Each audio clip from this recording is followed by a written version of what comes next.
Hello everyone, मैं लक्ष्मण सिंह चौहान आप सभी छात्रों को आपके अपने ITN चैनल पे फिर से एक बार स्वागत करता हूं। आज की इस पैथन ट्यूटोरियल क्लास में हम लोगों को जानना है लूप स्टेटमेंट, और लूप स्टेटमेंट में हम लोगों का जो आज का लेक्चर है वो व्हाइल लूप स्टेटमेंट। हम लोगों ने इसी के रिगार्डिंग पिछले लेक्चर में एक्सप्लेन किया था टाइप्स ऑफ लूप स्टेटमेंट, और ठीक इससे प्रीवियस लेक्चर में हम लोगों ने एक्सप्लेन किया था what is loop statement. Loop की डेफिनेशन क्या है, लूप का टाइप क्या है। आज का टॉपिक है लूप में एक लूप होता है, उसका नाम होता है व्हाइल स्टेटमेंट। आई होप आप सभी स्टूडेंट्स इससे पहले के लेक्चर नंबर 2 और लेक्चर नंबर 1 जरूर देखा होगा। लूप का मीनिंग क्या होता है, repetition process of a based on condition. किसी एक कंडीशन पर उससे संबंधित एसोसिएटेड ग्रुप ऑफ स्टेटमेंट या उसी को हम लोग बॉडी ऑफ लूप कहते हैं, वो एग्जीक्यूट हो according to based on condition, किसी को कहते हैं लूप स्टेटमेंट। हम लोग लूप स्टेटमेंट कहां से यह टॉपिक आया, हम लोगों ने इससे ठीक पहले क्लास में लूप से पहले देखा था statements, the written line of a code, the written line of the program is called statement. A statement can be classified in 3 types: sequence control statement, decision control statement and repetition control statement or looping statement। हम लोगों ने sequence control statement देखा, the each statement must be executed top to bottom. हम लोगों ने दूसरे तरह का एक प्रोग्राम देखा जिसमें ग्रुप ऑफ स्टेटमेंट रहेंगे, और वह स्टेटमेंट में एक स्टेटमेंट ऐसा होगा जो डिसीजन कर ले रहा होगा, जिसमें कंडीशनल एक्सप्रेशन किया जा रहा होगा, जिसमें रिलेशनल ऑपरेटर और कंपैरिजन ऑपरेटर थ्रू कोई इक्वेशन किया जा रहा होगा। अगर इस तरह का कोई स्टेटमेंट अवेलेबल है तो जस्ट नीचे उससे एसोसिएटेड जो लाइन होगी वो एग्जीक्यूट होनी है या नहीं होनी है। This is the depend upon condition statement. वो किस पे डिपेंड करेगा, कंडीशन स्टेटमेंट पे डिपेंड करेगा। लेकिन वहां पर भी कंट्रोल टॉप से डाउन की ओर नीचे चला जाता था। अब तीसरे टाइप का जो स्टेटमेंट होता है, जिसे हम लोग लूप स्टेटमेंट या रिपीटेशन स्टेटमेंट कहते हैं, यह भी एक प्रकार का स्टेटमेंट है। और इस तरह के स्टेटमेंट में यूजर को कंडीशन टेस्ट करने का मौका मिलेगा, और कंडीशन टेस्ट करने के लिए इससे पहले आपने देखा था इफ या इलिफ। इफ की मदद से या इलिफ की मदद से हम कोई कंडीशन टेस्ट कराते थे।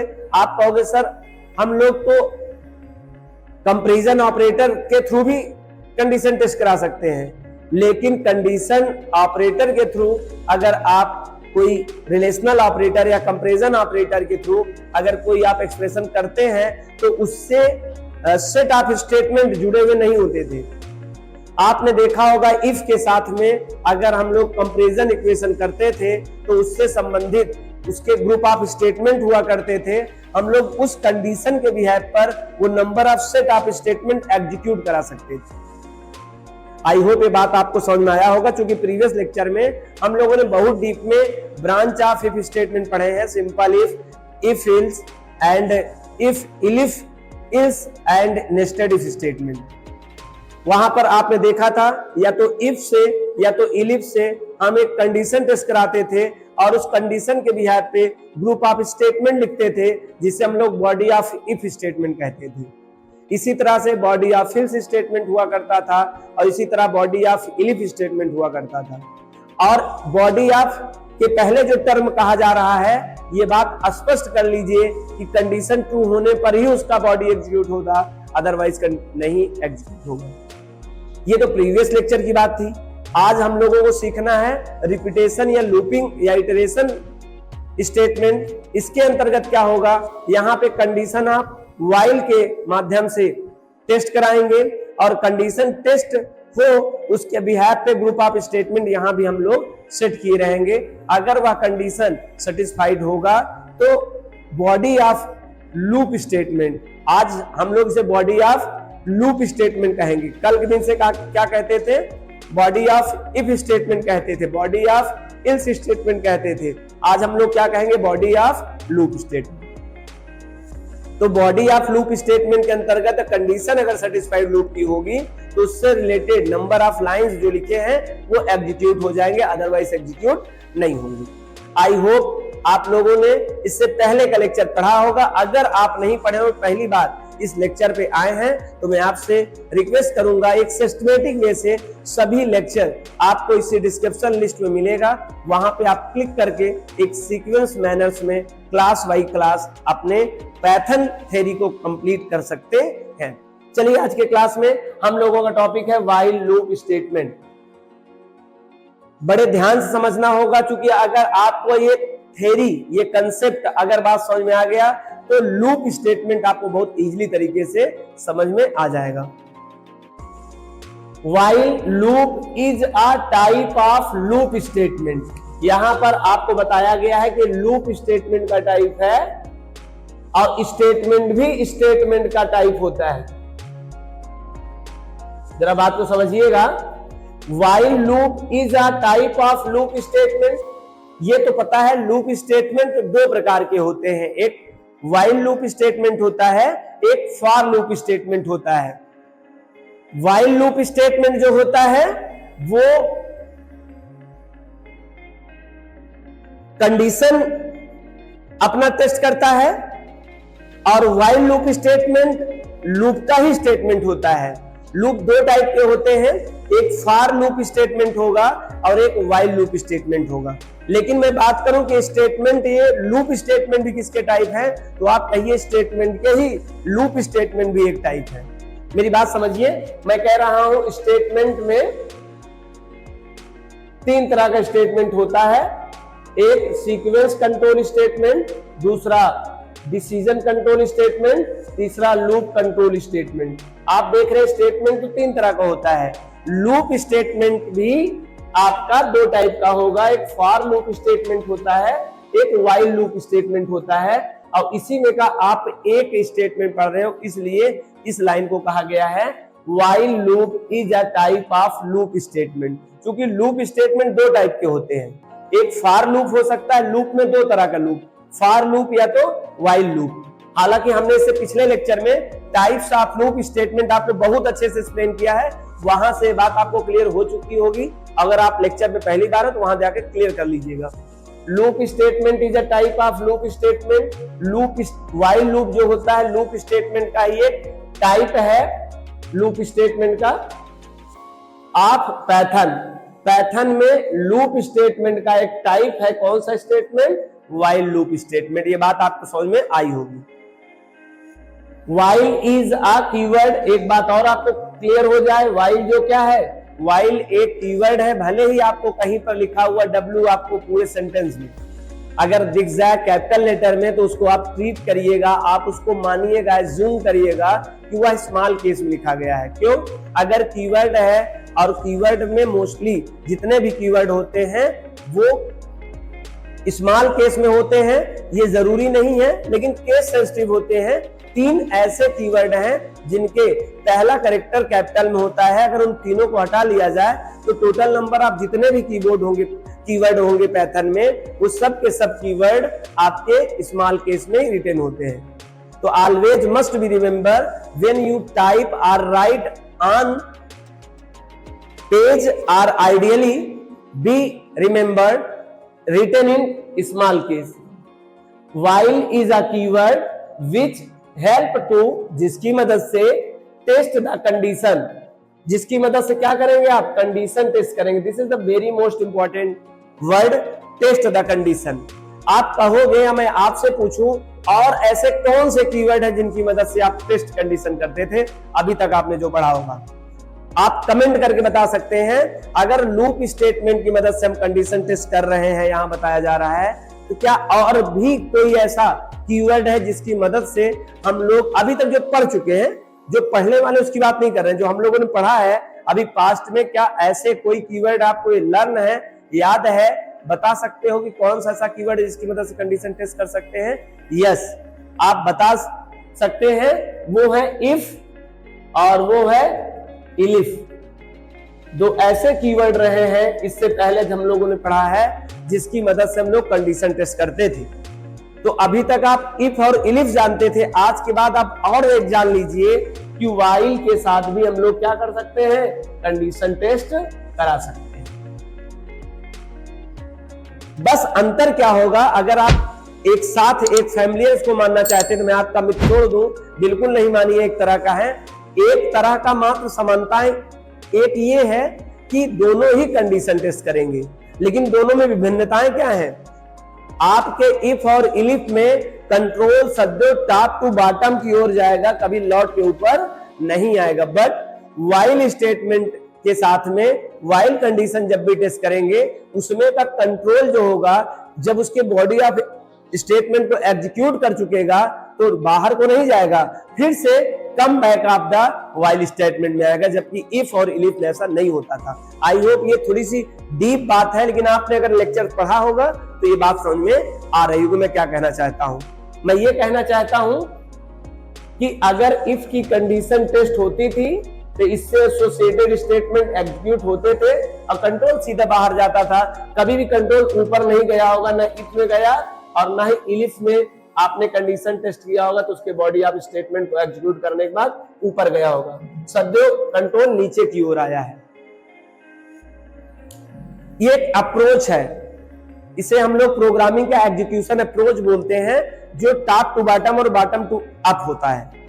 हालांकि आप इफ में और इलिफ में देखा एग्जीक्यूशन सदैव ऊपर से नीचे की ओर जाता है, कभी भी ऊपर रिटर्न नहीं होता है। लेकिन आप व्हाइल में एक चीज देखेंगे, कंडीशन यहां भी टेस्ट करेंगे, उनका बॉडी ऑफ स्टेटमेंट भी होगा, बस अंतर यही है कि व्हाइल में एग्जीक्यूट करने के बाद ग्रुप ऑफ स्टेटमेंट वो बाहर ना निकल के फिर से ऊपर की ओर चला जाएगा, जो इफ और इलिफ में नहीं होता है। This is the basic difference between if, elif and while statement. समानताएं कोई पूछे तो एक समानता है, और क्या समानता है, हम इफ या इलिफ कीवर्ड की मदद से भी कोई कंडीशन टेस्ट कर सकते हैं और हम व्हाइल के साथ भी कंडीशन ही टेस्ट कर सकते हैं। दोनों वो भी कीवर्ड है, व्हाइल भी कीवर्ड है, ये रही समानताएं। कोई कहे what is the difference between, difference क्या है, तो डिफरेंस बहुत डिफरेंस है ये कि कंट्रोल का एग्जीक्यूशन इफ और इलिफ में सदैव टॉप टू बॉटम होता है, कभी भी re come back of the top नहीं आता है। बट व्हाइल लूप में आपका एग्जीक्यूशन कंट्रोल जो होगा वो group of statement, body of loop statement को एग्जीक्यूट करने के बाद भी re come back of while statement. This is the basic difference. I hope आपको समझ में आया होगा। This is the very most important question for interview topic preparation और specialisation of Python programming language, and also you are a student of Python programming language, you have the known about the programming skill of the Python programming language, then this is the very most important for differentiate between if, elif and while। ठीक है, आगे चले हम लोग। while is a keyword, while क्या है, keyword है which help to test the condition, जिसकी मदद से टेस्ट करते हैं कंडीशन। जैसे आपने इफ और इलिफ में करते थे वैसे यहां भी करेंगे। क्या डिफरेंस है आपको पता है। एंड एग्जीक्यूट एसोसिएटेड, और एग्जीक्यूट क्या करेंगे, उससे एसोसिएटेड माने लगे हुए। कैसे समझे सर कि एसोसिएटेड माने क्या, और कैसे क्या कहना चाहती है लाइन, आप समझाइए। तो मैं आपके लिए बताना चाहूंगा एसोसिएटेड मीन्स व्हाट।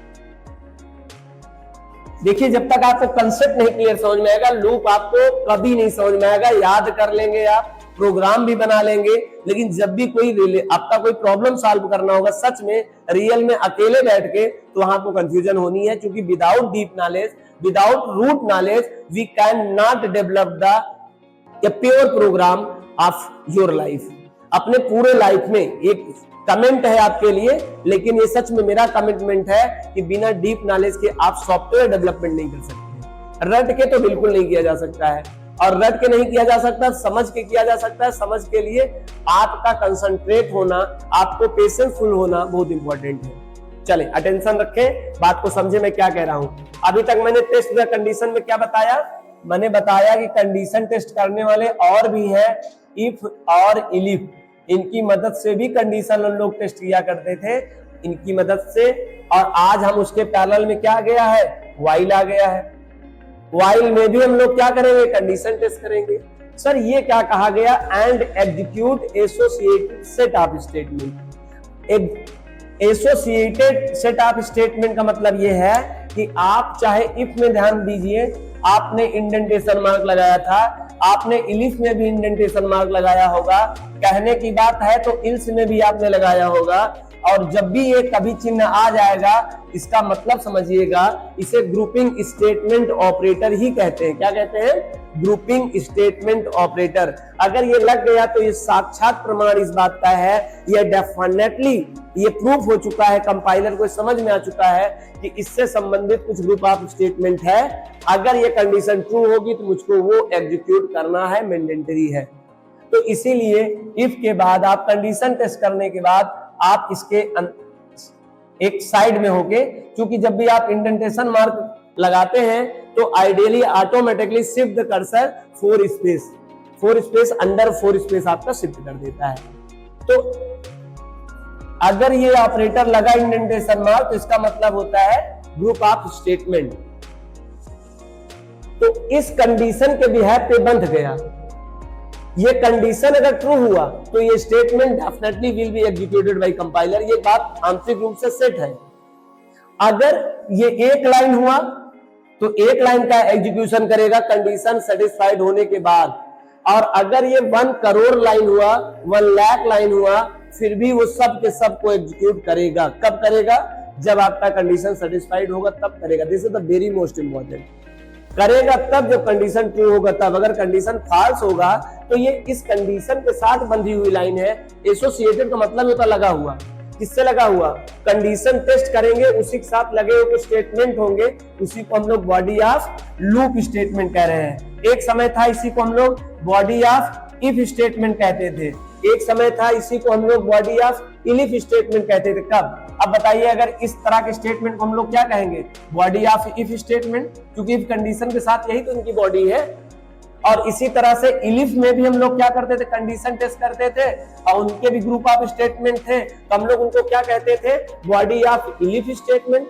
ये किसके स्टेटमेंट्स है? इसके हैं, क्योंकि इस कंडीशन के भी एक्ट हैं। और आज के दिन आप आज के लेक्चर में ये समझ रहे हैं कि बॉडी ऑफ लूप स्टेटमेंट सीधा सीधा मतलब है कि वहां इलिफ नहीं होगा, वहां इफ नहीं होगा, वहां पे कंडीशन को मैच करने वाला कौन होगा? व्हाइल होगा। और इससे एसोसिएटेड जो स्टेटमेंट होंगे किसके कहलाएंगे? बॉडी ऑफ लूप स्टेटमेंट कहलाएंगे। और बॉडी ऑफ लूप स्टेटमेंट अगर ना कह के कॉमन नाउन बात ना करें तो यहाँ व्हाइल लूप कह दें और अच्छा रहेगा, WHILE। This is the correct statement. अगर हमको कहना हो तो body of while loop statement कहें। This is the pure and correct statement. अगर आप कहना ही चाहते हैं तो कॉमन नाउन बात नहीं करना चाहते हैं, प्रॉपरली नाम लेना चाहते हैं, तो आप यहाँ लूप ना कहिए, व्हाइल लूप कहिए। क्योंकि लूप कह के आपने 2 लोगों को दे दिया मौका। वो फॉर लूप भी हो सकता है, वो व्हाइल लूप भी हो सकता है, क्योंकि लूप 2 प्रकार के होते हैं। अगर आपने व्हाइल लूप कह दिया तो मुझे पता चल गया कि बॉडी आप किसके होंगे? व्हाइल लूप होंगे। और हमें ये भी पता चल गया कि कंडीशन किस कीवर्ड से टेस्ट किया जा रहा होगा? व्हाइल से किया जा रहा होगा। तो आई होप आपको ये बातें बहुत अच्छे से मैं समझाने में सफल रहा हूंगा, अगर आपने बढ़िया से इस बात को समझा होगा। और इस बात को समझने के लिए मेरा मानना है कि प्रीवियस लेक्चर आपने अच्छे से अगर प्रॉपरली देखा होगा तो ये बातें आपको बहुत डीप तरीके से समझ में आ चुकी होंगी। तो चलिए एक बार और इस लाइन को कंप्लीट कर देता हूं, क्योंकि काफी देर से हो सकता है कंप्लीट आपका सेंटेंस न बन पाया हो। तो while is a keyword, while एक कीवर्ड है which help to test the condition, जिसकी मदद से हम कंडीशन टेस्ट करेंगे एंड एग्जीक्यूट, और एग्जीक्यूट करेंगे, क्रियान्वयन करेंगे associated set of statement. Associated set of statement मतलब होता है व्हाइल के बाद ये जो सिंबल लगा रहेगा इससे जुड़ी हुई लाइन, और इसी को एसोसिएटेड सेट ऑफ स्टेटमेंट को टेक्निकल नाम दिया जाता है body of while loop statement. क्योंकि किससे संबंधित एसोसिएटेड है? व्हाइल कंडीशन से है। अगर यहीं पर इफ होते तो इसे हम लोग बॉडी ऑफ इफ स्टेटमेंट कहते। अगर ये इलिफ कंडीशन के साथ एसोसिएटेड होते तो उसे इलिफ बॉडी ऑफ इलिफ स्टेटमेंट कहते हैं। लेकिन आज व्हाइल के साथ एसोसिएटेड है ये ग्रुप ऑफ स्टेटमेंट, तो हम लोग इसे क्या कहेंगे? Body of while loop statement.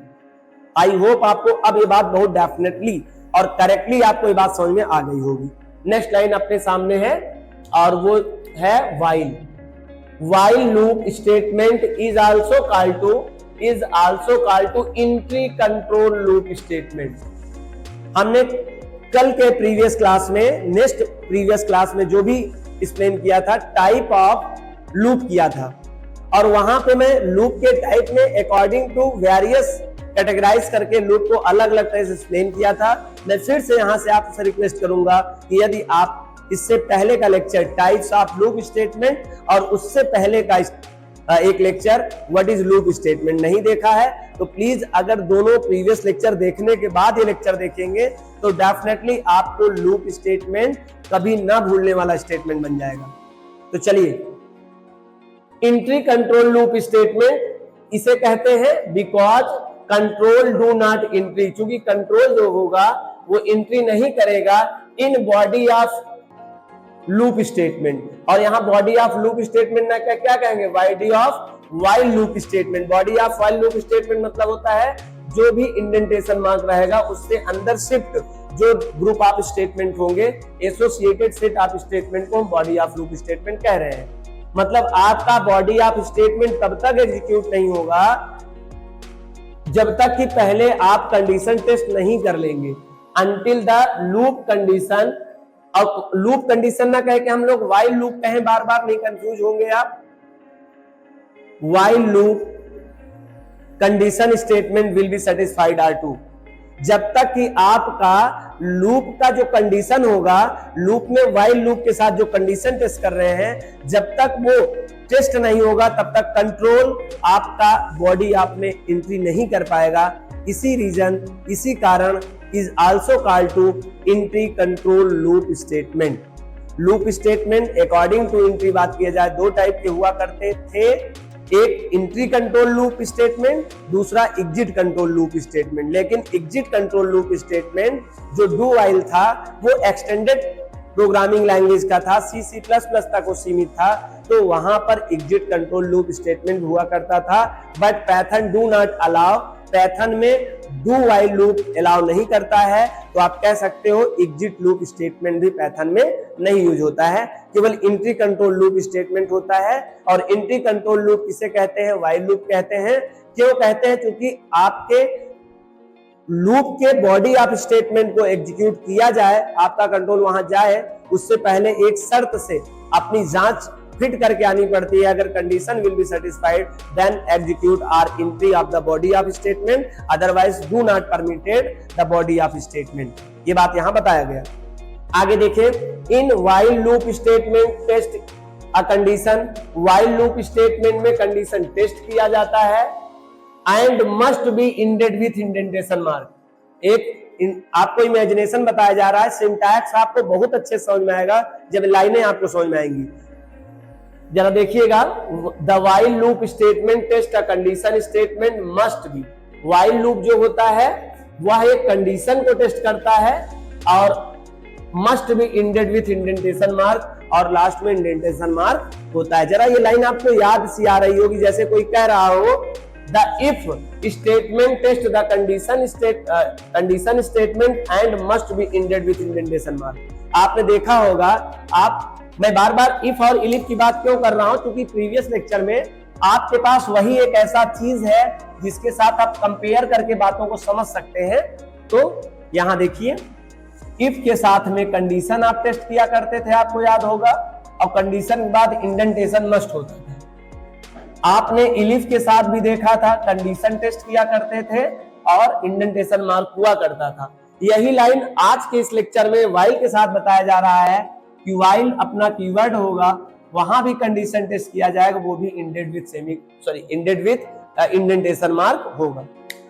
यहां क्यों होगा, क्योंकि इसके सेट ऑफ एसोसिएटेड स्टेटमेंट होते थे, इसके सेट ऑफ एसोसिएटेड स्टेटमेंट हुआ करते थे, और ये हुआ करते थे statement in the sense of कब एग्जीक्यूट होते थे, जब कंडीशन सेटिस्फाइड होता था तब एग्जीक्यूट होते थे। जब ये इलिफ की कंडीशन सेटिस्फाइड होती थी तब इससे एसोसिएटेड स्टेटमेंट एग्जीक्यूट होते थे। But there is also same as task perform as like of elif and if statement. यहां भी कंडीशन टेस्ट होगा, condition will be satisfied then associated set of statement will be executed, we can say that body of loop executed. यही line यहां बताया गया है।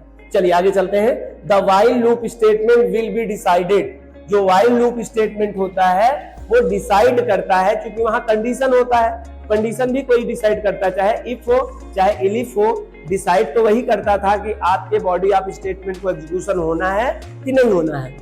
तो while loop statement will be decided the body of loop statement executed और not. आपका जो while loop है वो डिसाइड करेगा कि उससे संबंधित एसोसिएटेड सेट ऑफ स्टेटमेंट जो लिखे हैं वो एग्जीक्यूट होंगे या नहीं होंगे। जरा इस लाइन को आपको रिकॉल करिए, आपको इस तरह याद आ रहा होगा, the if statement will be decided the body of if statement executed और नॉट। इफ कंडीशन जो इफ स्टेटमेंट होता था वो डिसाइड करता था कि उससे related set of statement execute होंगे या नहीं होंगे। आपको यह भी याद आ रहा होगा, the elif statement will be decided the body of elif statement executed or not. आज वहां व्हाइल के साथ भी है, जैसे इफ डिसाइड करेगा कि इसके बॉडी ऑफ स्टेटमेंट एग्जीक्यूट होंगे कि नहीं होंगे, जैसे इलिफ का कंडीशन ये बात डिसाइड करता था कि ये इनके सेट ऑफ स्टेटमेंट एग्जीक्यूट होंगे कि नहीं होंगे, पहले से पता नहीं है क्योंकि सीक्वेंस कंट्रोल स्टेटमेंट होता, यही बात डेफिनेटली पता होती कि the each statement must be executed, definitely be executed. But decision control statement के बाद जो भी स्टेटमेंट रहेगा वो डिपेंड करेगा कंडीशन के ऊपर कि कंडीशन अगर सेटिस्फाइड होगी तब तो एग्जीक्यूट होंगे, अदरवाइज एग्जीक्यूट नहीं होंगे। तो इसी तरह से व्हाइल स्टेटमेंट भी डिसीजन स्टेटमेंट वो डिसाइडेड करता है कि अगर कंडीशन सेटिस्फाइड हुई तब तो आपके while loop set of associated set of statement से while body of loop statement कहते हैं, वो एग्जीक्यूट होगा कि नहीं होगा। आगे देखिए, if the while loop condition statement will be satisfied. मान लीजिए कि आपका जो व्हाइल लूप कंडीशन स्टेटमेंट आप टेस्ट कर रहे हैं, देखिए ध्यान रखना, मैंने व्हाइल लिखा है, लूप लिखा है, कंडीशन लिखा है, समझिएगा व्हाइल कीवर्ड लगा रहेगा। कंडीशन स्टेटमेंट का मतलब होता है एक ऑपरेंड रहेगा और कंडीशनल ऑपरेटर मतलब रिलेशनल या कंपैरिजन ऑपरेटर बीच में रहेगा, फिर कोई ऑपरेंड रहेगा, इसी को कंडीशन स्टेटमेंट कह रहे हैं। और कंडीशन स्टेटमेंट में इक्वेशन भी हो सकता है, एक्सप्रेशन भी हो सकता है, और यह एक्सप्रेशन विल बी सेटिस्फाइड। अगर वह एक्सप्रेशन सही हुआ या इक्वेशन सही हुआ, ट्रू सेटिस्फाइड या ट्रू कंडीशन ट्रू हुआ, then the body of loop statement, तो उससे संबंधित एसोसिएटेड जो आपने इंडेंटेशन मार्क के अंदर शिफ्ट करके ग्रुप ऑफ स्टेटमेंट लिखे होंगे वो एग्जीक्यूट होंगे। And sorry statement the body of loop statements executed. अगर कंडीशन व्हाइल की सही हुई तो उससे एसोसिएटेड जो स्टेटमेंट होंगे वो एग्जीक्यूटेड हो जाएंगे, एग्जीक्यूट हो जाएंगे, ईडी नहीं एग्जीक्यूट। और एग्जीक्यूट के बाद आपको कुछ और बताने का प्रयास किया जा रहा है, देखिए इंपॉर्टेंट बात होगी, यहां लिखा जा रहा है body of loop statement also consist control updation. जब भी बात किया जाएगा बॉडी ऑफ लूप का, तो आपको जैसे पता होगा, पहले से ही जान रखा होगा आपने, इसके पहले प्रीवियस लेक्चर में मैंने चर्चा किया था, कोई भी लूप स्टेटमेंट होगा 4 प्रकार का स्टेटमेंट अपने साथ रखता है। पहला तो लूप का स्टार्टिंग कहां से करना है, इनिशियलाइजेशन, दूसरा लूप का कंडीशन, तीसरा बॉडी ऑफ लूप, और बॉडी ऑफ लूप के साथ ही उसी ब्लॉक में कंट्रोल अपडेशन रखता था। तो यहाँ बॉडी ऑफ लूप स्टेटमेंट के पास ही, उसी के घर में ही, उसी के इनसाइड एरिया में ही आपका कंट्रोल अपडेशन भी होगा। कंट्रोल अपडेशन कोई चौथे पार्ट में नहीं होता है, इनिशियलाइजेशन एक अलग हिस्से में रहेगा, कंडीशन एक अलग हिस्से में रहेगा, लेकिन बॉडी ऑफ स्टेटमेंट में 2 स्टेटमेंट रहते हैं, कंट्रोल अपडेशन भी और बॉडी ऑफ लूप भी। ध्यान रखना, this is the very most important. Imagine करो केवल पहले लूप का इनिशियलाइजेशन, फिर लूप का कंडीशन, फिर अंदर शिफ्ट करके ग्रुप ऑफ स्टेटमेंट, और उसी ग्रुप ऑफ स्टेटमेंट में एक लास्ट में स्टेटमेंट होगा और वो स्टेटमेंट होगा कंट्रोल अपडेशन का। ठीक है, चले, body of loop statement also consist control updation statement, या उसे काउंटर ऑब्जेक्ट इंक्रीमेंट डिक्रीमेंट कहते हैं। यहां पर ऑप्शनल सिंबल लिखा है, इसका मतलब है अगर आपको कुछ आइडिया लेना हो तो आप यहां समझ सकते हैं, नहीं यहां से सेंटेंस आपका कंप्लीट है। ठीक, इस लाइन में बताया गया व्हाइल लूप अगर सही होगा तो आपसे संबंधित, आपके व्हाइल लूप से रिलेटेड जो सेट ऑफ स्टेटमेंट होंगे जिसे हम बॉडी ऑफ लूप कहते हैं वो एग्जीक्यूट होंगे। आगे एंड देन, अच्छा एग्जीक्यूट होंगे and then control jump the out of loop statement block, और लूप स्टेटमेंट ब्लॉक के बाहर चला जाएगा। कंडीशन सेटिस्फाइड हो जाएगा and then control jump to out of loop statement block, नहीं यहां थोड़ा सेट करना पड़ेगा। And then control resend the while decision control statement. ये बहुत इंपॉर्टेंट बात लिखी गई, यहां से यहां तक समझिएगा। आपका बॉडी ऑफ स्टेटमेंट एग्जीक्यूट होगा तो जंप करके बाहर कंट्रोल नहीं जाएगा, बल्कि जहां से कंट्रोल आया था, कंट्रोल कहां से आया था, जहां कंडीशन टेस्ट किया गया था, कंडीशन सेटिस्फाइड हुआ था, तब कंट्रोल हमारे set of associated while loop statement में गया था, बॉडी ऑफ में गया था। तो अगर पूरा लाइन एग्जीक्यूट कर देगा सेट ऑफ ब्लॉक स्टेटमेंट को, तो आपका कंट्रोल रीसेंड हो जाएगा, फिर से कम बैक करके आएगा, और कहां आएगा, वही व्हाइल में जाएगा जहां कंडीशन टेस्ट करके आया था। इस बात को अभी मैं एग्जांपल में समझाऊंगा, ज्यादा समझ में आएगा। अदरवाइज अगर ऐसा नहीं हुआ, कंडीशन आपकी सही नहीं हुई, कंडीशन फॉल्स हो गई, तो control do not execute body of loop statement, तो बॉडी ऑफ लूप स्टेटमेंट को नहीं करेगा, और loop condition do not satisfied false. मतलब कब ये बात कहा जा रहा है, जब लूप की कंडीशन होगी वो सेटिस्फाइड नहीं होगी। अदरवाइज का मतलब आपको नहीं समझ में आया होगा, तो हमने यहाँ पे आपको एज अ हेल्प के लिए लिख दिया हूं कि loop condition do not satisfied. अगर लूप की कंडीशन जो होगी व्हाइल लूप का, या वो फॉल्स हो जाएगा, तो उससे संबंधित जो एसोसिएटेड स्टेटमेंट होंगे वो एग्जीक्यूट नहीं करेगा, क्योंकि कंट्रोल वहां पे एंट्री नहीं कर पाएगा। इसी को कहते हैं entry control loop statement. Entry अगर परमिशन यस मिली तब तो वो बॉडी ऑफ लूप को एग्जीक्यूट किया, अगर एंट्री ही नहीं मिली तो क्या करने जाएगा, उसको बाहर जाना पड़ेगा। तो ये बात समझ में आ गया, ठीक है। फिर से एक बात को मैं आप छोटे से बता दूं, कंडीशन टेस्ट होगा, कंडीशन ट्रू होगा, तो बॉडी ऑफ स्टेटमेंट एग्जीक्यूट होगा और कंट्रोल फिर से वहीं आ जाएगा जहां से कंडीशन टेस्ट कर गया था। फिर कंडीशन टेस्ट होगा, फिर कंडीशन तय करेगा ट्रू होगा कि फॉल्स होगा। ट्रू होगा तो फिर बॉडी ऑफ स्टेटमेंट करके फिर कम बैक ऑफ द व्हाइल में आ जाएगा। मतलब कंट्रोल बाहर नहीं निकलेगा। बाहर कब निकलेगा, जब कंडीशन सेटिस्फाइड नहीं होगा तभी बाहर निकलेगा। ट्रू होने का मतलब बाहर नहीं होना, ट्रू होने का मतलब कम बैक अगेन, फिर से लौट आएगा, ये होगा। चलिए आगे देखिए, बताया गया, हालांकि एक बार ने बात किया था लेकिन इसमें फिर से एक बार बात कर दे रहा हूं। द व्हाइल लूप स्टेटमेंट, जो व्हाइल लूप स्टेटमेंट होगा, consist 4 different statement part as following. आपका व्हाइल लूप जब होगा, व्हाइल लूप में 4 स्टेटमेंट अनिवार्य स्टेटमेंट होते हैं, कंपल्सरी होते हैं। उन 4 स्टेटमेंट की मदद से हम लोग व्हाइल लूप तैयार करते हैं। और व्हाइल लूप ही क्या, कोई लूप के लिए आपको 4 स्टेटमेंट लगाते हैं। हमने प्रीवियस क्लास में इसको बहुत अच्छे से एक्सप्लेन किया था। देखिए पहले तो लूप इनिशियलाइजेशन स्टेटमेंट, जो पहला स्टेटमेंट होगा उसमें लूप कहां से शुरू करना है चलना, वो चीज तय होता है, ठीक है। और सिंटैक्स में लूप ऑब्जेक्ट नेम, कोई एक ऑब्जेक्ट लेना पड़ेगा और यह ऑब्जेक्ट जो होगा उसे हम लूप ऑब्जेक्ट नेम कह रहे हैं। और loop object name mostly integer होता है और इसीलिए इसे काउंटर वेरिएबल के नाम से या काउंटर ऑब्जेक्ट के नाम से भी कुछ लोग जानते हैं। लूप चलाने के लिए एक आपको ऑब्जेक्ट लेना पड़ेगा और वो ऑब्जेक्ट कहलाएगा काउंटर ऑब्जेक्ट, या उसे हम लोग कहते हैं लूप ऑब्जेक्ट नेम। आगे चले, equal to initial value. Initial माने प्रारंभिक वैल्यू, लूप कहां से चलाना चाहते हो उसकी वैल्यू यहां स्लाइस कर दो।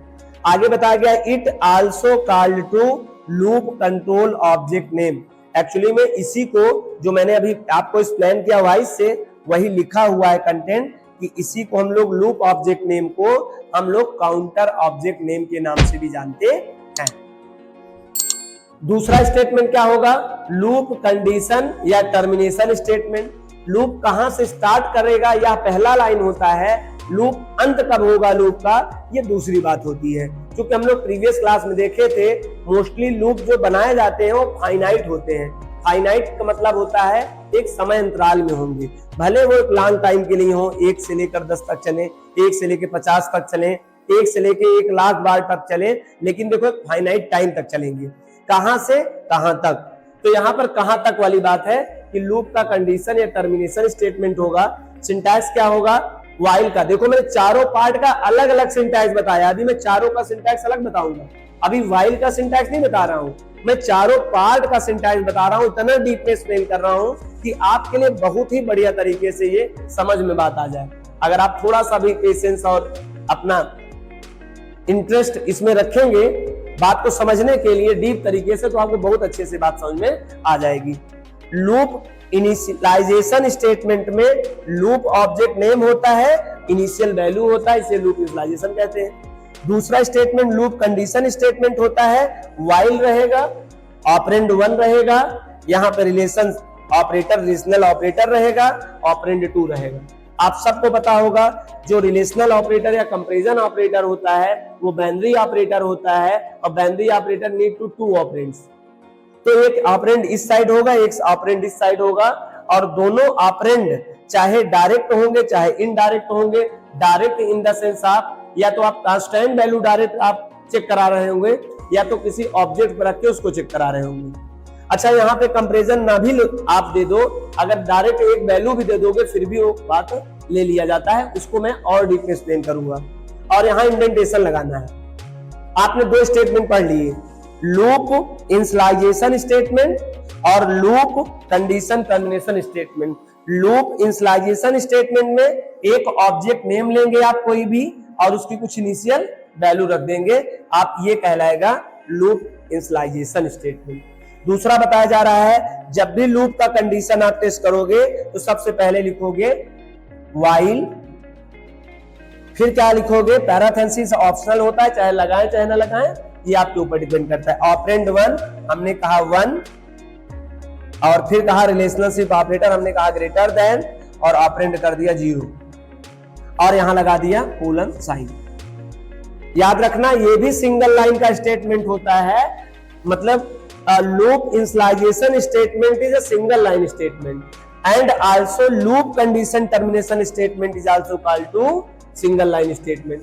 लेकिन याद रखना आपने ये लगा रखा है तो इसका मतलब इसका एसोसिएटेड भी तो होगा सर, इससे जुड़ी हुई लाइनें कहां है, इससे जुड़ी हुई लाइनें ये है बॉडी ऑफ लूप स्टेटमेंट। तीसरे टाइप का जो स्टेटमेंट होता है जो नीचे हम लोग लिखते हैं उसे हम लोग क्या कहते हैं, बॉडी ऑफ लूप स्टेटमेंट। तो इस बात को समझाने के लिए मुझे थोड़ा सा स्पेस चाहिए जो मैं आपको यहां बात समझा पाऊं।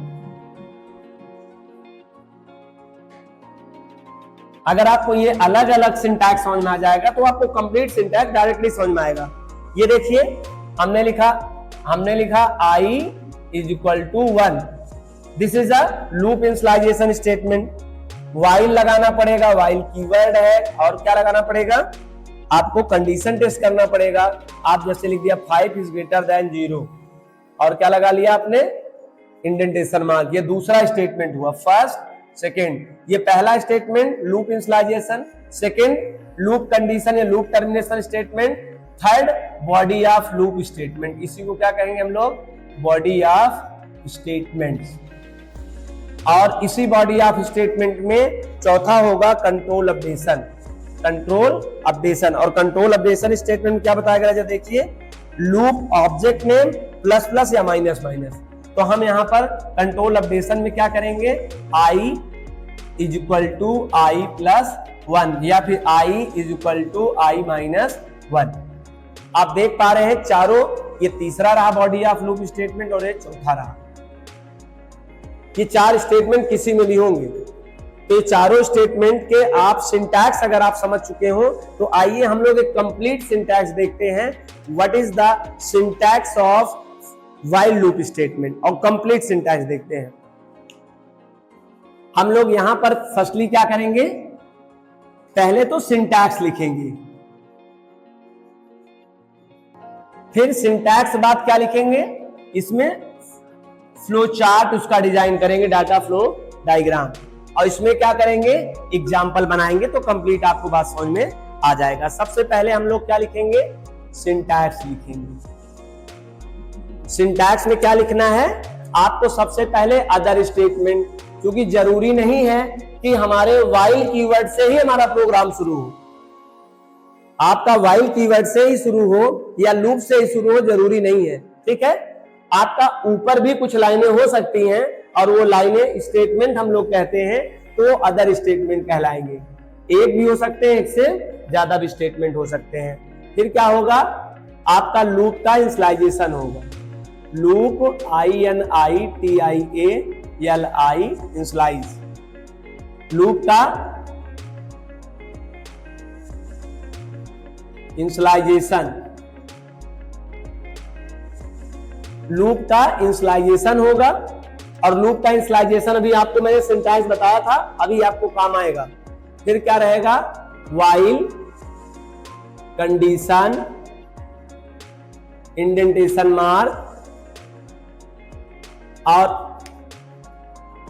फिर क्या रहेगा, sorry, body of statement.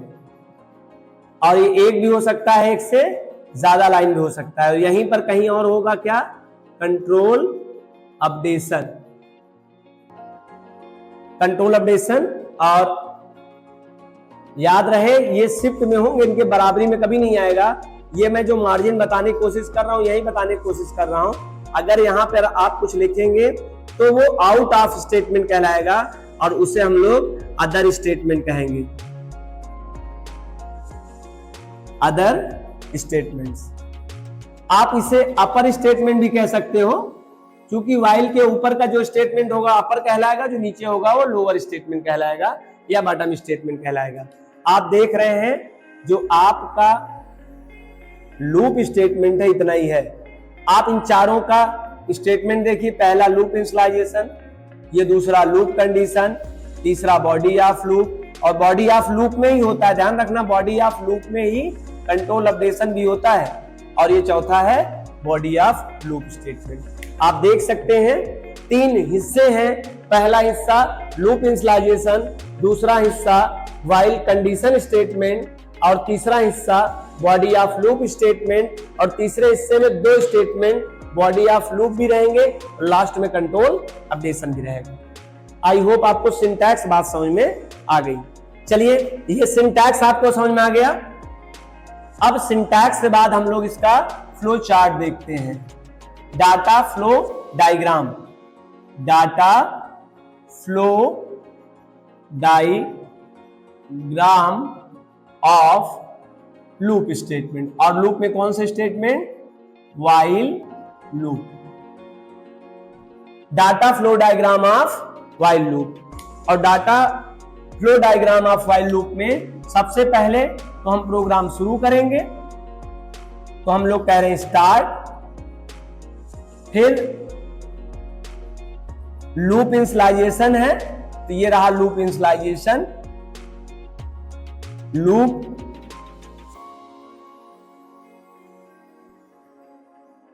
Initialisation statement, फिर व्हाइल लूप है और कंडीशन है, तो आप कंडीशन स्टेटमेंट आप इसमें एक्सप्लेन करेंगे। इसे हम लोग कहेंगे कंडीशन टेस्ट स्टेटमेंट। व्हाइल के अंतर्गत होगा, ये जानते हैं आप।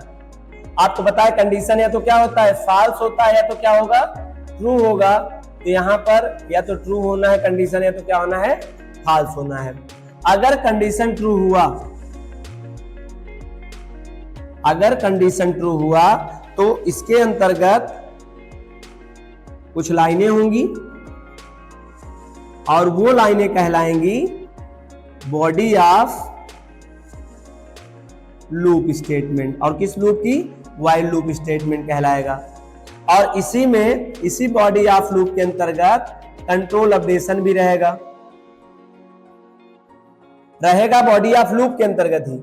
और यहां से कंट्रोल आपका बाहर नहीं जा पाएगा, लूप से बाहर ना जाके फिर से रिटर्न कहां हो जाएगा, जहां से कंट्रोल आया था। कंट्रोल कहां से आया था, कंट्रोल आया था डिसीजन व्हाइल लूप स्टेटमेंट से। तो व्हाइल लूप स्टेटमेंट में फिर वापस चला जाएगा। कंडीशन फॉल्स होने की स्थिति में ही आपका अदर स्टेटमेंट एग्जीक्यूट होगा।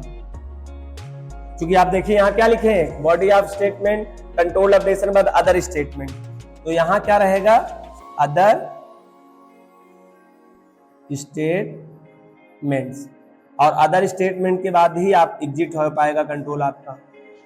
आप देख पा रहे हैं, this is a data flow diagram of while loop.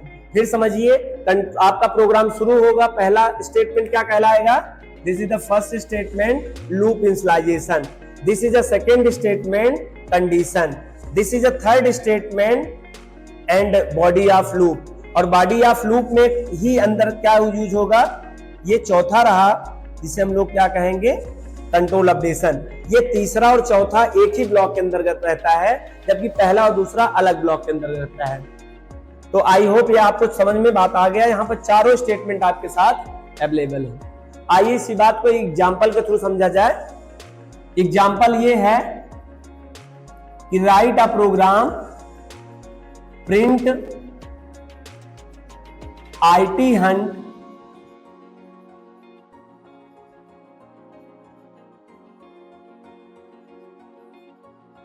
deep knowledge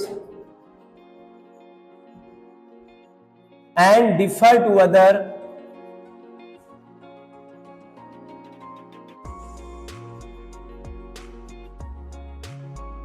message in 10-line statement। 10 line statement. पहले क्वेश्चन समझिए, आपसे कहा जा रहा है, और अभी आप लूप से थोड़ा हटकर सोचिए, जो आपने प्रोग्रामिंग सीखा है। सीखा क्या है? आपने सीक्वेंस कंट्रोल स्टेटमेंट सीखा है, आपने डिसीजन कंट्रोल स्टेटमेंट सीखा है। आप उसके विचार से सोचिए, यदि आपको एक मैसेज आपको प्रिंट कराना है और वह मैसेज है IT hunt deep knowledge and defer to other। अगर यह एक मैसेज है और ये IT hunt deep knowledge and defer to other, या आपको मैसेज 10 लाइन आपको प्रिंट कराना है, तो आप कैसे करेंगे?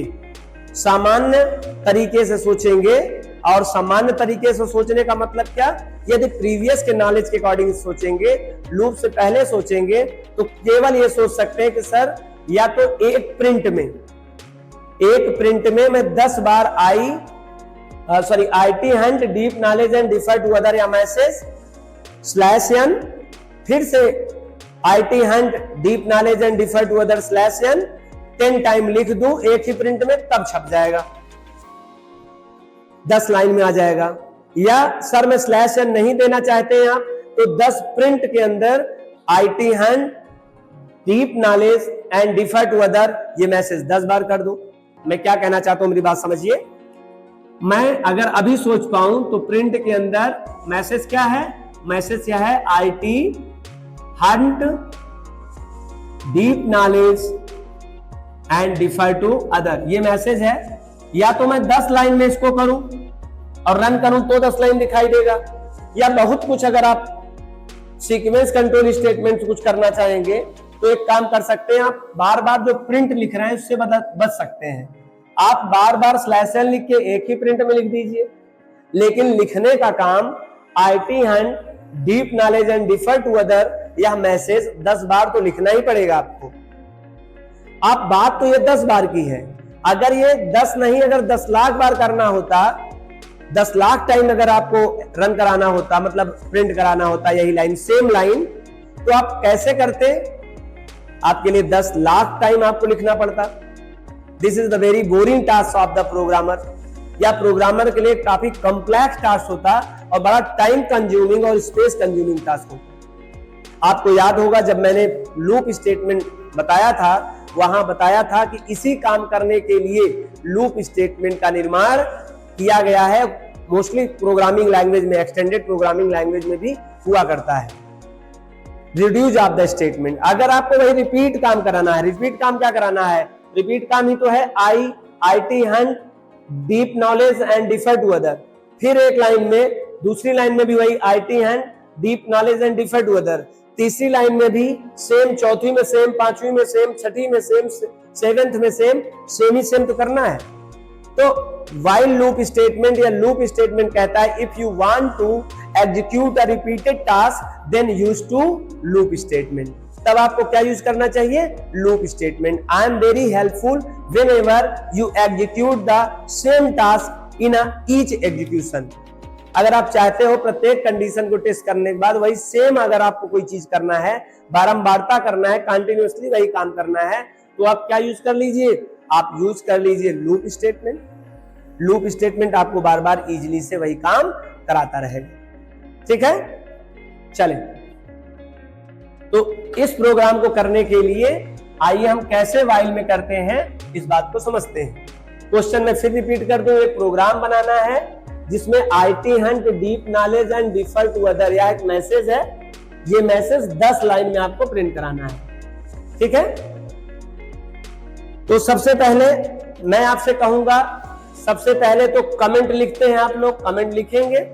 कमेंट में क्या लिखेंगे, जो आप करना चाहते हैं, करना क्या चाहते हैं, 10 लाइन प्रिंट आ मैसेज।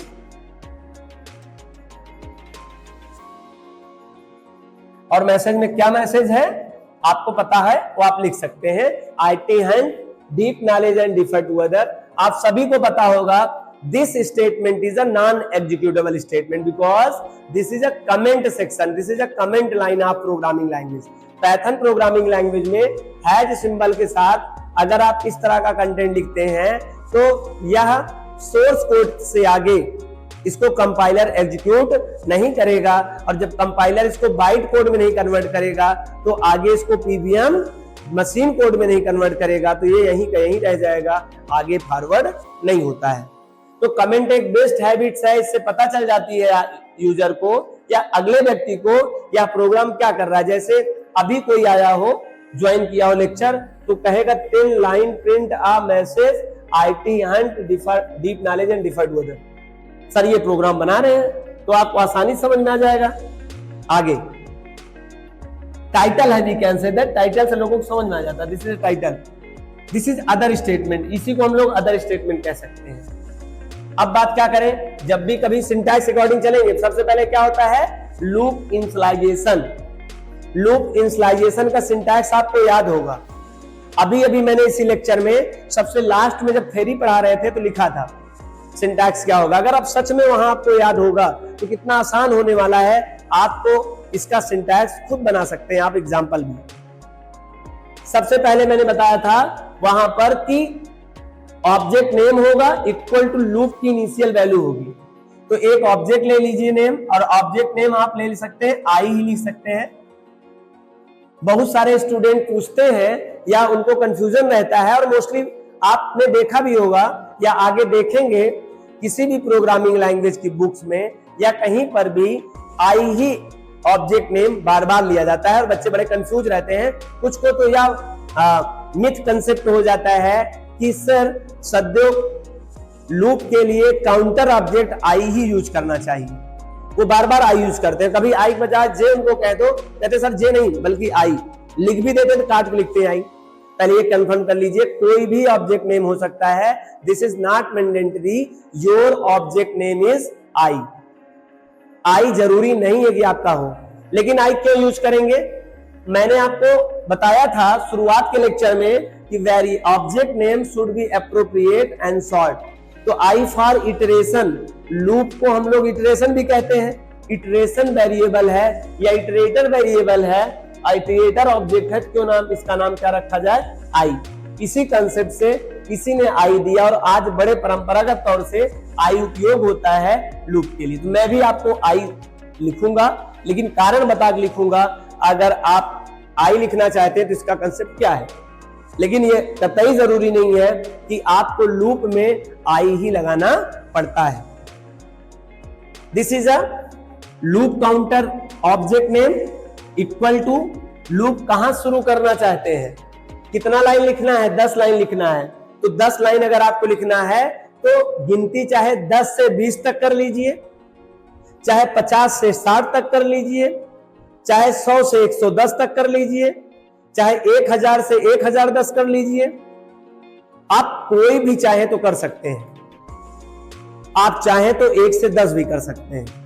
बहुत सारे जो लर्नर यूजर होते हैं वो बार बार कंफ्यूज होते हैं, सर लूप चलाएं कहां से।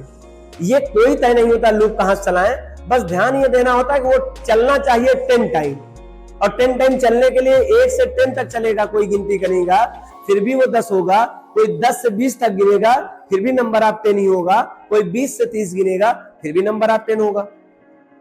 तो सामान्यतः आप 1 से चलाते हैं, लेकिन ये कहीं भ्रम न पाल लेना कि लूप को चलाने के लिए 1 से ही चलाना अनिवार्य होता है, कोई जरूरी नहीं है।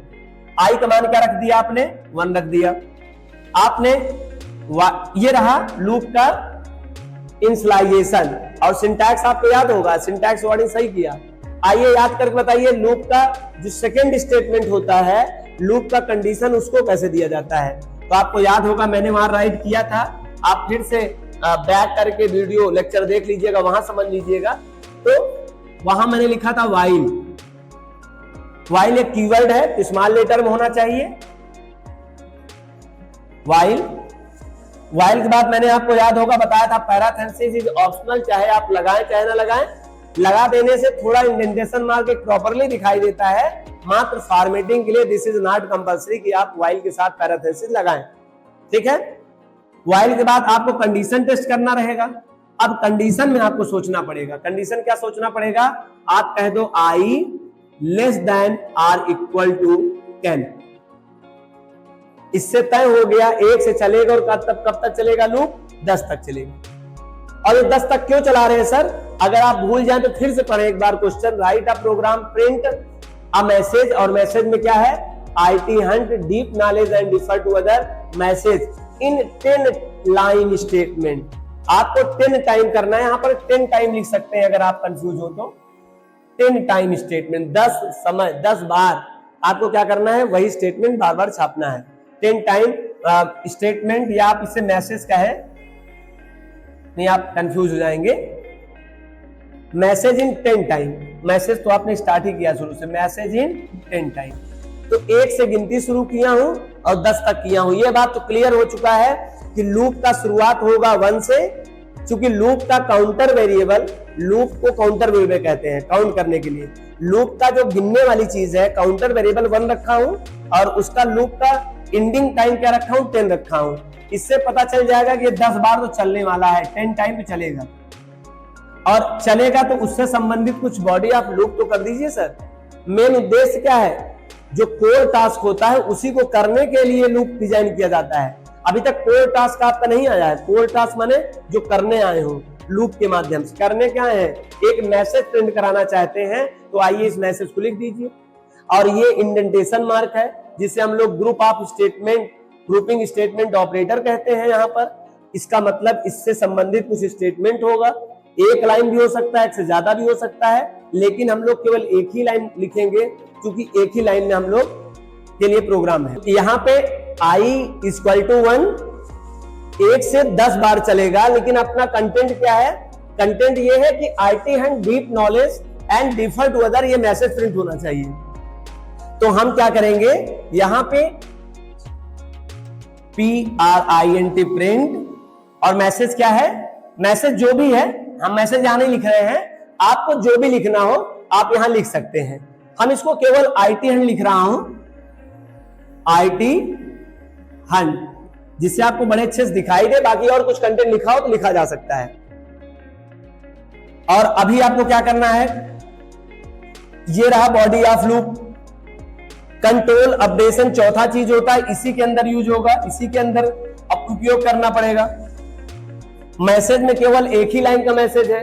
यदि 4 लाइन का, 5 लाइन का, 10 लाइन का मैसेज होता तो हमें यहां 10 लाइन प्रिंट कर देते, लेकिन मात्र एक ही लाइन का मैसेज है, और रिपीट कितनी बार करना है, 10 टाइम करना है। तो रिपीट चाहे एक लाइन को 10 टाइम करा लो, चाहे 1 लाख लाइन लिखा हो उसको 10 टाइम करा लो। आप जितने भी स्टेटमेंट चाहते हो आप इसी के अंदर राइट कर दीजिए, ठीक है। आप इसके अंदर हालांकि कैलकुलेशन भी कर सकते हैं। This is only first program which explain the only flow of data flow diagram. आपको डाटा फ्लो डायग्राम एक्सप्लेन कर रहा हूं, बाकी हम लोग अच्छे से एग्जांपल इसका नेक्स्ट लेक्चर में आपको समझाएंगे। IT हंट हो गया, और यहां पर आपको काउंटर वेरिएबल मतलब लूप ऑब्जेक्ट या counter object equal to I+1, ये कंप्लीट हो गया प्रोग्राम। और इनके सामने आके मैं एक बार डॉट डॉट करके आपको एक्सप्लेन कर दूं मैं कहना क्या चाहता हूं। यहां पे आपके अगर आप कुछ लिखना चाहते हैं तो यह लूप के एरिया से बाहर आपने लिख दिया है। आप जब भी इसके बराबर आ जाएंगे तो आप इससे हट गए, दूसरे एरिया में आ गए। This is out of loop. और आउट अदर स्टेट में क्या लिख दूं मैं, exit control in loop statement. एक मैसेज दे दिया कि आपका जो कंट्रोल है वो एग्जिट हो चुका है। i इक्वल टू 1, i का मान 1 है, i less than equal to 10, i का मतलब यहां पर 1 है, 1 क्या छोटा है 10 से, जी हां 10 से छोटा है, कंडीशन ट्रू हो गया। डिसीजन कंट्रोल स्टेटमेंट अगर सही हुआ तो ये लाइन एग्जीक्यूट होगा और ये लाइन एग्जीक्यूट होगी। दो लाइन ये बॉडी ऑफ लूप के अंतर्गत है। ये पहला स्टेटमेंट, ये दूसरा स्टेटमेंट, और ये तीसरे ब्लॉक में तीसरा और चौथा दोनों। यही मैं बार बार यहां एक्सप्लेन कर रहा था, इसके अंदर दोनों होते हैं, और जब इसके अंदर दोनों होते थे तो मतलब आप देखो इस एक्सेप्ट एरिया के अंदर दोनों रहते हैं। आइए इसको एक बार रन करा के आपको बता दूं किस तरह से आउटपुट होगा। इसका आंसर क्या आएगा, i का मान क्या है, i का मान 1 है, 1 क्या छोटा है, 1 इज लेस देन और इक्वल टू 10, क्या 1 छोटा है अथवा बराबर है 10 से, तो आप कहोगे यस सर 1 छोटा है, इक्वल तो नहीं है। कंडीशन ट्रू हो गई, ट्रू हो गया तो नेक्स्ट लाइन में आया, और प्रिंट में क्या लिखा हुआ है, IT हंट लिखा हुआ है, IT हंट एग्जीक्यूट कर दिया। नीचे लाइन में आया तो i equal to i plus 1, i का एक बढ़ गया मान, तो i का मान क्या था 1 था, i का मान क्या हो गया 2 हो गया। और आपको पता है बॉडी ऑफ स्टेटमेंट से कंट्रोल फिर लौट के ही चला जाएगा, तो कंट्रोल यहां नहीं आएगा, याद रखना। जब कंडीशन ट्रू होगी तो ये दोनों लाइन एग्जीक्यूट होगा और फिर से कंट्रोल ऊपर जाएगा डिसीजन कंट्रोल में। फिर आया यहाँ पे, अब यहाँ i का मान इस बार 2 हो चुका है, 2 क्या छोटा है अथवा बराबर है 10 के, 2 इज लेस देन और इक्वल टू 10। बहुत सारे बच्चे ये नहीं समझ पा रहे हो सर इसे 2 क्यों कह रहे हैं। एक्चुअली में i एक ऑब्जेक्ट है जिस पर इनिशियल वैल्यू क्या हो चुकी है 2 हो गई है, तो हम इसे i ना कह के डायरेक्ट 2 कह रहे हैं, डायरेक्ट और इनडायरेक्ट। अगर इसे डायरेक्ट कहें तो ये 2 है, इनडायरेक्ट कहें तो i है। तो यहाँ पर जब हम ड्राई रन कराएंगे प्रोग्राम को तो डायरेक्ट बात करेंगे। यहाँ 2 इज लेस देन और इक्वल टू 10, 2 क्या छोटा है अथवा बराबर है 10 से, तो भले बराबर ना हो लेकिन छोटा है, कंडीशन फिर ट्रू हो गई, ट्रू हो गई। फिर नीचे स्टेटमेंट में 2 लाइन मिलेगा। पहला लाइन तो स्टेटमेंट क्या है, प्रिंट स्टेटमेंट है, तो ये प्रिंट कर देगा IT हंट, और नेक्स्ट में कंट्रोल अपडेशन हो रहा है, इसी को कंट्रोल अपडेशन कहते हैं। i का मान बढ़ गया, i का मान अब हो गया 3। फिर कंट्रोल यहां नहीं आ पाएगा कंट्रोल, ध्यान रखना ये अदर स्टेटमेंट है। अदर स्टेटमेंट तब तक नहीं जाएगा जब तक कि कंडीशन फॉल्स नहीं हो जाएगी। जब जब कंडीशन ट्रू होगी body of statement control updation को एग्जीक्यूट करके फिर कंट्रोल वापस व्हाइल लूप में चला जाएगा। इसी तरह 3, 4, 5, 6, 7, 8, 9, 10 आपको 10 लाइन का स्टेटमेंट यहां पर दिख जाएगा। आई होप आपको या सिंटैक्स के अकॉर्डिंग डाटा फ्लो डायग्राम और डाटा फ्लो डायग्राम के अकॉर्डिंग एक एग्जांपल समझ में आया। अगर आज आपको व्हाइल लूप स्टेटमेंट समझ में आया हो तो आप इस लेक्चर को, इस वीडियो को लाइक करें, और अगर आप चैनल पे पहली बार आए हो तो चैनल को सब्सक्राइब करें और ज्यादा से ज्यादा अपने दोस्तों को इस चैनल को शेयर करें। Thank you so much, meet in next class.